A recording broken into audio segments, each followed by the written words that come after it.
Hi, my name is May and I am a non-binary bisexual member of the LGBT plus community, and I made this film to open up a conversation about queer representation within TV and media.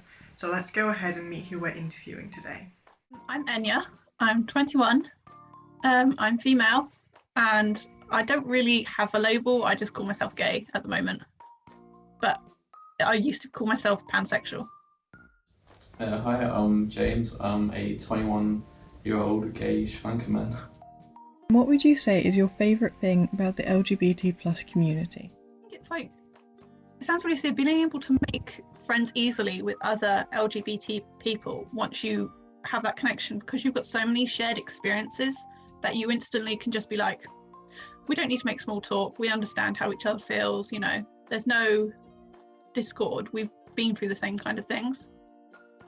Yeah, I saw this thing on TikTok, or it was either that or on Instagram, and it was pretty much like, I've never met like not an unhappy, because there's plenty of them, but not like an angry or like when you come to meet them, they're not sort of like fuck off sort of thing. They're always like happy, or like they're always open to meeting you sort of thing. You're a very accepting community. Yeah, it's a very accepting community. I mean, like, it doesn't matter really who you are or whatever, then it doesn't really matter.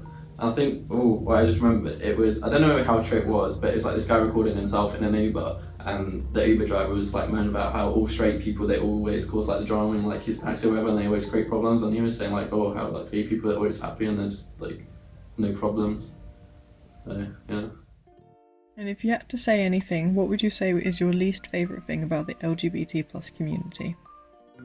Yeah, so most of the time it's mostly good, but I found on Grindr a lot that if you're feminine, if you're black, if you're Asian, or if you're fat, then online at least, and not to your face, it's very discriminatory. And like, unless you're skinny, muscular, or white, then people don't really go into you. I mean, I don't know, but they put it as a preference, but I guess it's also discriminating. It's kind of funny how like we want to be accepted and how we all want like equality, yet we're actually discriminating within our own community. But then again, I've never actually faced that like in person. It's always been online, so I guess people hide behind a screen when they discriminate against that.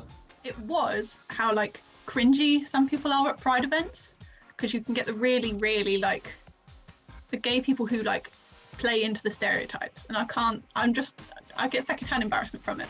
But I saw a TikTok the other day, which was in Target in America at the moment. They brought out like a Pride line, and they are obviously so designed by a straight person, because it's like one's like tie-dye tops that says like small gay on it, but like the small is spelled SMOL and stuff like that, and I just can't, like, I'm like, oh my god, that's so not, that doesn't represent what we're trying to do, you know. That's like the straight idea of what Pride is. Who would you say you look up to as a queer person? Well, thinking about it, not really. There's not really like a specific person like in like the public eye or anyone around me that I would say represents me, or I could see myself being, if that makes sense, sort of thing. I mean, like, I look at some sort of people like Tom Daley, for example, him and his husband, and like how he's made a family, and how like in the gay community there's like the hookup culture and how bad that is, and like how gay people don't really do relationships. So it can be quite hard to find someone, like a partner or anything, because of the way that is. I can't say her last name, but it's Miriam Margolyes? I don't know. She's the lady who plays Professor Sprout in Harry Potter. Yes, yeah. Because she's like British Australian, and like the fact that she's just so herself without being sorry about it. Like from the time she was born, whenever in I think the 1960s to now, like she's not changed. She holds to her values. So it's so good to see that. Well, now I'm quite perfect. Now good. We always thought we were. I suppose in some sense I look up to that being in like the family ideology, because I don't know, maybe if people want that, or if I want that one day. But yeah, there's no one specifically I would say. Do you feel as if you're represented within the TV and media, and if so, who by? Not really specifically. I mean, in the film of Freddie Mercury and Queen and the Band, Rami Malek represents Freddie Mercury and he's South Asian or where he's from. But like, that's real life, that's not like a made up drama or a made up fantasy or whatever. And not really seen like a gay Asian really. So for me, not really, no. I want to say Miriam, obviously, because you know she is there. She's in this industry, but like I can't name other people specifically that I feel represent me.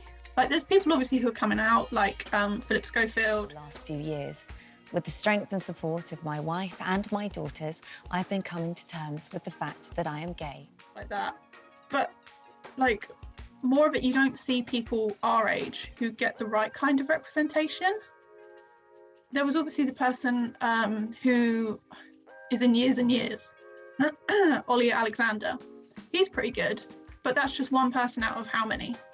You know, 1 out of thousands. There needs to be more, but... I mean, most of the time you just see like gay white people or a gay black man because they think filling in for a gay black man is everyone, but it's not really, so yeah, no. Do you think there is enough queer representation? There's becoming more, but like going on from like connecting to Ollie Alexander, the fact that It's a Sin came out and made like waves across the UK because of the topics it talked about and stuff like that shouldn't be shocking in 2021. We should already be hearing about this. We should have grown up. Like we should be growing up knowing these stories, hearing these things. It should be normalized by now. Like it shouldn't be making headlines, the fact that this TV show's come out talking about, you know, the AIDS wave in the 80s. That shouldn't be such a shocking thing. It should have been like, hey, this is what's happened, this is what we've learnt. It should be normal. And with this representation, would you say there are stereotypes that you feel are pushed upon queer people? I'd say there's probably quite a lot, but like the main ones are like how tops have to be masculine and bottoms have to be feminine because that coincides with like heterosexuality in the sense that, you know, men are masculine, women are feminine, and that's why a bottom is feminine. But they don't really represent the opposite, where there's actually quite a lot of feminine tops and like masculine bottoms, like power bottoms, stuff like that.